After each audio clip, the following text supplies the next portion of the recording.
Hi అండి అందరికీ welcome back to our channel Bhargavi farms world. ఈరోజు బోటీ అనమాట. ఈరోజు మనం బోటీని అయితే క్లీన్ చేసేద్దాం. ఇదేమో దొబ్బ అంటారు, అదే లివర్ అనమాట. ఇకపోతే ఇవేమో పొట్ట, దాని లోపల ఉన్న పేగులు అనమాట. ఇవైతే రెండు తీసుకున్నాం మేమైతే. అవి ఇప్పుడు క్లీన్ చేయాలి మనం. అవి బాగా వేడిగా ఉన్న వాటర్లో పెట్టేయాలన్నమాట. ఆ వీడియో క్లిప్ అయితే మిస్ అయిపోయింది దాని దగ్గర.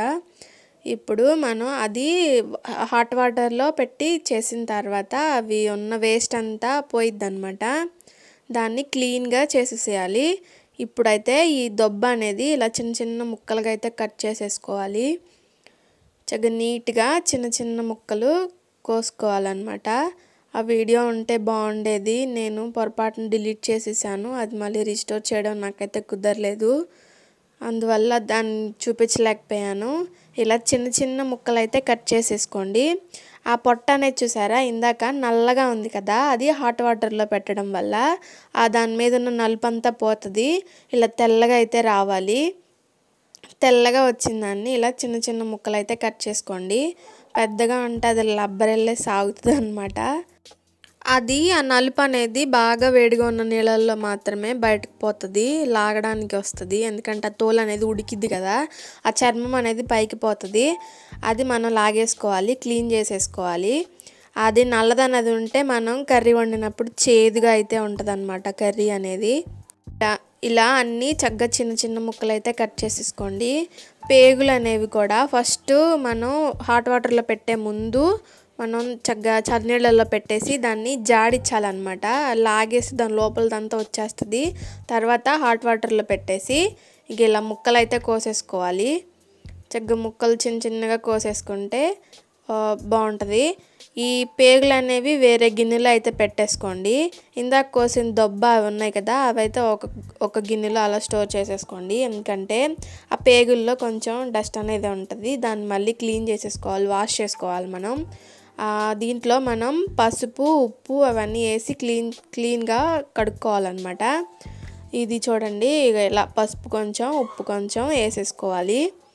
దాన్ని బాగా కలిపేసేయండి. ఆ ఉప్పు అనేది, ఆ ఉప్పు వల్ల కొంచెం ఏమైనా బ్యాక్టీరియా ఏమన్నా ఉంటే పోతుంది అనమాట. అదంతా చక్కగా కలిపేసేసుకొని కొంచెం వాటర్ అయితే యాడ్ చేసేసుకొని శుభ్రంగా క్లీన్గా చేసేసుకోండి. ఆ నలుపు అనేది ఈ దాంట్లో ఉన్న కొంచెం పసరెల్లి ఉంటుంది, దాన్ని మొత్తం పోయేలాగా క్లీన్ చేసేసుకోవాలి. క్లీన్ చేసుకోవడం అనేది కరెక్ట్గా ఉండాలన్నమాట. లేకపోతే మనం కర్రీ అనేది ఎంత డబ్బులు పెట్టి తెచ్చుకున్నాం కదా దీన్ని, దానికి తగ్గ టేస్ట్ అయితే ఉండదు. మొత్తం రెసిపీ అంతా మారిపోతుంది, చేదుగా ఉంటుంది. అలా 2 సార్లు వాష్ చేసేసుకోండి. వాష్ చేసేసిన తర్వాత ఇలా వైట్గా తెల్లగా రావాలన్నమాట. బోటీ క్లీనింగ్ అయితే అయిపోయింది. కర్రీ ప్రిపేర్ చేద్దాం. ముందుగా మసాలా ప్రిపేర్ చేసుకోవాలి కదా. అల్లం, చిన్నుల్లిపాయ, పెద్ద ఉల్లిపాయ, పచ్చిమిర్చి. అల్లం అనేది మనం తక్కువగానే యాడ్ చేసుకోవాలి, ఎందుకంటే అది బోటీలోకి చేదుగా అయితే అలా ఉంటుంది అనమాట. అల్లం అనేది ఎక్కువ అయితే సరిపోను క్వాంటిటీ తీసుకోండి. నాకైతే 1.5 kg అయితే వచ్చింది మీట్ అనేది. దానికి సరిపడా నేనైతే తీసేసుకున్నాను. ఆయిల్ అయితే యాడ్ చేసేసుకొని హీట్ అయిన తర్వాత ఈ మసాలా మిశ్రమాన్ని చక్కగా వేసేసుకొని ఫ్రై చేసేసేయాలి. అది గోల్డెన్ బ్రౌన్ కలర్ వచ్చేంత వరకు ఫ్రై చేసేసుకోండి. చూసారా, ఇప్పుడైతే ఫ్రై అయిపోయింది కదా. ఇప్పుడు మనం ఆ మీట్ అనేది యాడ్ చేసేద్దాం. బోటీ ఇది మనం ఓన్లీ చికెన్ కర్రీ లాగా, అంటే మసాలాతో మాత్రమే ప్రిపేర్ చేస్తున్నాం. దీన్ని రకరకాలుగా ప్రిపేర్ చేస్తారు, అంటే బోటీ ఫ్రై చేస్తారు, లివర్ ఫ్రై అంటారు కదా, రకరకాలు ఉన్నాయి కదా. గోంగూరతో కూడా కాంబినేషన్ బాగుంటుంది, కానీ మనకు అవేమి ఇప్పుడు అవైలబుల్గా లేవు కాబట్టి నేను ఓన్లీ చికెన్ కర్రీ లాగా, అంటే బోటీ కర్రీ మాత్రమే ప్రిపేర్ చేస్తున్నాను. ఇలా మసాలా అంతా వాటికి పట్టేలాగా కలిపేసుకోవాలి. చూడండి, వాటర్ మనం ఏమి యాడ్ చేయకపోయినా ఆ వాటర్ అనేవి వచ్చినాయి అన్నమాట హీట్కి.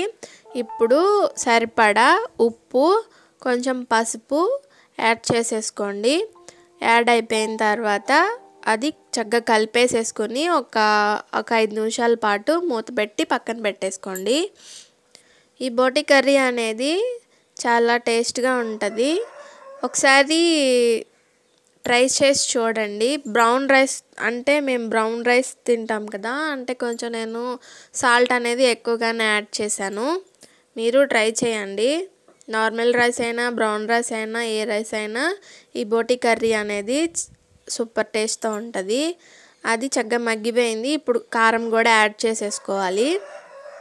కారం 2 స్పూన్స్ అయితే వేసుకున్నాను. మంట తినగలిగిన వాళ్ళు ఇంకా ఎక్కువ యాడ్ చేసుకోవచ్చు, కానీ అది కూడా లిమిట్తోనే యాడ్ చేయండి, లేకపోతే చేదుగా ఉంటుంది అది కారం ఎక్కువైనా సరే. అల్లం కారం అనేది ఈ రెసిపీలో కొంచెం తక్కువ వేసుకోవాలి. గోంగూర లాంటి వాళ్ళ వేసినప్పుడు ఎక్కువైతే యాడ్ చేసుకోవచ్చు, ఎందుకంటే అప్పుడు కలగలుపు ఉంటుంది కాబట్టి అప్పుడేమనిపించదు. ఇప్పుడంటే మామూలుగా వండేస్తున్నాం కదా, ఇప్పుడైతే కొంచెం డిఫరెంట్గా ఉంటుంది. కారం అనేది పచ్చివాసన పోయిన దాకా వేయించుకొని ఇప్పుడు 1 గ్లాస్ వాటర్ అయితే యాడ్ చేసేసుకోవాలి. చక్కగా వాటర్ అనేది యాడ్ అయిపోయింది కదండి. చక్కగా చూడండి ఎలా మరుగుతుందో, సూపర్గా ఉంటుంది స్మెల్ అయితే. కానీ ఈ స్మెల్ అందరికీ నచ్చదు, చేసేటప్పుడు మాత్రం కష్టంగా ఉంటుంది బోటి, కానీ తినేటప్పుడు మాత్రం చక్కగా తినేస్తాం. కర్రీ అయితే దగ్గరకు వచ్చేసింది. పొడి మసాలా యాడ్ చేసేసుకొని దింపేసుకోండి. కొత్తిమీర కూడా యాడ్ చేసుకోండి. నా దగ్గర కొత్తిమీర అయితే అవైలబుల్గా లేదు, నేనైతే యాడ్ అయితే చేయలేదు. ఇష్టంగా తినేవాళ్ళు అయితే యాడ్ చేసేసుకోండి. చూడండి వేడివేడిగా బోటి మసాలా కర్రీ సూపర్ టేస్ట్తో మీరు ట్రై చేయండి. మేము బ్రౌన్ రైస్తో తింటాం కదా, బ్రౌన్ రైస్తో బోటి సూపర్ కాంబినేషన్ అనమాట. బ్రౌన్ రైస్ చాలా వాటికి హెల్త్కి మంచిది కదా, అందుకే మేము బ్రౌన్ రైస్ వాడుతున్నాం. Thanks for watching. ఇలాంటి నాన్ వెజ్ రెసిపీస్ కోసం మన ఛానల్ని సబ్స్క్రైబ్ చేసుకోండి, సపోర్ట్ చేయండి. థ్యాంక్